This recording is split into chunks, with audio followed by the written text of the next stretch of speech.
সালমান শাহর উপরে তিনবার হামলা হয়েছে। নিজের জীবনের নিরাপত্তা চেয়ে প্রেস ক্লাবে সংবাদ সম্মেলন করেছেন। রাষ্ট্রের কাছে, প্রশাসনের কাছে এবং দেশবাসীর কাছে উনি জীবনের নিরাপত্তা চেয়েছিলেন। তো যেই মানুষটার কাছে লাইসেন্স করা পিস্তল আছে, সেই মানুষটা কেন সিলিং ফ্যানে ঝুলে আত্মহত্যা করবে? লোডেড পিস্তল দিয়ে সে মাথায় টেকে গুলি করতে পারতো, নিজেকে শেষ করতে পারতো। শুধু তোমাকে মানলাম সিলিং ফ্যানে ঝুলে আত্মহত্যা করছে, তো যেই সিলিং ফ্যানে ঝুলে আত্মহত্যা করছে সেটা কে দেখছে? প্রশাসন দেখছে, সালমান শাহর ফ্যামিলি কেউ দেখছে, বা ওই ফ্ল্যাটে উপস্থিত কোনো প্রতিবেশী দেখছে? হাসপাতালে নেওয়া উচিত ছিল, তারা কি নিছে? সালমান শাহর বাবা মাকে কে জানাইছে?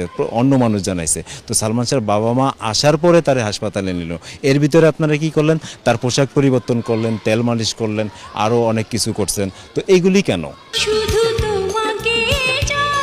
সালমান শাহর সাথে যেই ঘটনা ঘটছে, সেই ঘটনা যদি সেম ঘটনা সামিরার সাথে ঘটতো, সালমান শাহ নিস্তার পেতেন না। তো যেভাবে হোক উনি মারা গেছে, এটা সত্য কথা। কিন্তু সামিরা বারবার দাম্ভিকতার সহিত এই যে আত্মহত্যার বিষয়টা বলে। কিন্তু সালমান শাহ জীবদ্দশায়, এই যে সংক্ষিপ্ত ক্যারিয়ারে উনি ফিল্ম ইন্ডাস্ট্রিতে যে কত ধরনের নোংরামির শিকার হয়েছেন এবং নোংরা রাজনীতির শিকার হয়েছেন, এই জিনিসগুলি নিয়ে কিন্তু উনি কথা বলেন না। সালমান শাহর উপরে তিনবার হামলা হয়েছে, সন্ত্রাসী হামলা হয়েছে, এবং ওনার উপরে হামলা হওয়ার পর উনি যখন প্রেস ক্লাবে করলেন, সংবাদ সম্মেলন করলেন, নিজের জীবনের নিরাপত্তা চেয়ে প্রেস ক্লাবে সংবাদ সম্মেলন করেছেন এবং রাষ্ট্রের কাছে, প্রশাসনের কাছে এবং দেশবাসীর কাছে উনি নিজের জীবনের নিরাপত্তা চেয়েছিলেন। তো এটা কিন্তু মিথ্যা না, তখনকার পত্রপত্রিকায় এই বিষয়গুলি আসছে। এবং ওনার উপরে তিনবার হামলা হয়েছে, সেটাও মিথ্যা না। একবার কলাবাগানে, একবার তেজতুরি বাজারে, আরেকবার চট্টগ্রামে। তো এরপরে যখন উনি দুইজন বডিগার্ড নিয়োগ দিলেন, একজন সেনাবাহিনীর অবসরপ্রাপ্ত কর্মকর্তা, আরেকজন দেলোয়ার নামে। তো এই যে দুইজন বডিগার্ড নিয়োগ দিলেন এবং উনি লাইসেন্স করা পিস্তল ব্যবহার করতেন। তো যেই মানুষটার কাছে লাইসেন্স করা পিস্তল আছে, সেই মানুষটা কেন সিলিং ফ্যানে ঝুলে আত্মহত্যা করবে? সে চাইলে তো নিজেকে পিস্তল দিয়ে শেষ করতে পারতো, তার লোডেড পিস্তল দিয়ে সে মাথায় টেকে গুলি করতে পারতো, নিজেকে শেষ করতে পারতো। তো তার সিলিং ফ্যানেই কেন ঝুলে আত্মহত্যা করতে হবে? মানলাম সিলিং ফ্যানে ঝুলে আত্মহত্যা করছে, তো যেই সিলিং ফ্যানে ঝুলে আত্মহত্যা করছে সেটা কে দেখছে? প্রশাসন দেখছে, সালমান শাহর ফ্যামিলি কেউ দেখছে, বা ওই ফ্ল্যাটে উপস্থিত কোনো প্রতিবেশী দেখছে? কেউ কিন্তু দেখে নাই। দেখছে কে? সামিরা দেখছে। কে? ওই ফ্ল্যাটে তখন আবুল, ডলি, মনোয়ারা, সালমান শাহ সহকারী যে আবুল ছিল, তারা দেখছে।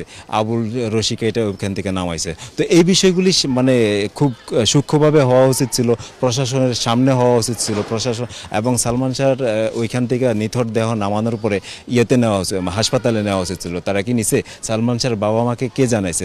অন্য মানুষ জানাইছে। তো সালমান শাহর বাবা মা আসার পরে তারে হাসপাতালে নিল। এর ভিতরে আপনারা কি করলেন? তার পোশাক পরিবর্তন করলেন, তেল মালিশ করলেন, আরও অনেক কিছু করছেন। তো এইগুলি কেন? যদি আত্মহত্যা হয়েই থাকে তাহলে এইসব কেন? হ্যাঁ, তেল মালিশ কেন করছে জানি না। তো এই বিষয়গুলিতে আসলে মানে সুবিধাজনক মনে হয় না। যেহেতু পারিবারিক একটা কলহ তৈরি হয়েছে, সেটা শাবনূরের সাথে অভিনয় করার কারণে, এবং শাবনূরকে জুটি করে যখন সিনেমা একের পর এক মানে খুব দর্শকপ্রিয় সিনেমা, দর্শকনন্দিত সিনেমা উপহার দিতেছিল, ওই সময়ে যারা শাবনূর সালমান শাহ জুটি নিয়ে সিনেমা করতে পারে নাই, এবং সালমান শাহ একটা সময় যখন ঠিকভাবে পারিশ্রমিক পাইতো না, উনি একটা সিস্টেম করছিলেন যে আমাকে যে ডাউন পেমেন্ট দিয়ে একবারে পারিশ্রমিক দিয়ে দিবে, আমি তারা একবারে শিডিউল দিয়ে দিব, আমার মানে শুটিং একবারে শেষ করে দিব। তো এই সিস্টেমটা করার পরে ডাউন পেমেন্ট যখন নেওয়া শুরু করছে, অনেকে কিন্তু সিনেমা তৈরি করতে পারে নাই। অনেকে আশা করছিল এই জুটি নিয়ে সিনেমা বানাবে, কিন্তু তারা তৈরি করতে পারে নাই। তো তখন থেকে একটা ক্ষোভ শুরু হয়েছে।